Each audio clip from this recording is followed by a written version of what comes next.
চলতি অর্থবছরের প্রথম ৪ মাসে বার্ষিক উন্নয়ন কর্মসূচি বাস্তবায়ন হয়েছে মাত্র ৭.৯০%।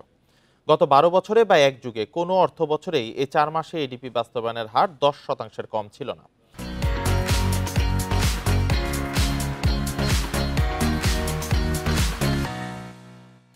রোববার পরিকল্পনা মন্ত্রণালয়ের বাস্তবায়ন পরিবীক্ষণ ও মূল্যায়ন বিভাগের হালনাগাদ প্রতিবেদনে এ তথ্য জানা যায়।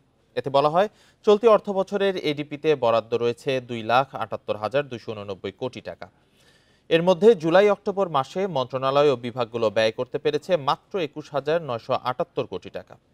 রাজনৈতিক অস্থিরতা, অস্থিতিশীল পরিবেশ, দেশি বিদেশি অনেক প্রকল্পের ঠিকাদার না থাকার কারণে প্রকল্প বাস্তবায়নে ব্যাহত হচ্ছে। এছাড়া নতুন করে এডিপি অর্থ ছাড়ও কম, সরকার শুধু গুরুত্বপূর্ণ প্রকল্পে অর্থ ছাড় করছে। অন্যদিকে পাইপলাইনে থাকা প্রস্তাবিত প্রকল্পের পাশাপাশি চলমান প্রকল্পও নতুন করে পর্যালোচনার সিদ্ধান্ত নিয়েছে।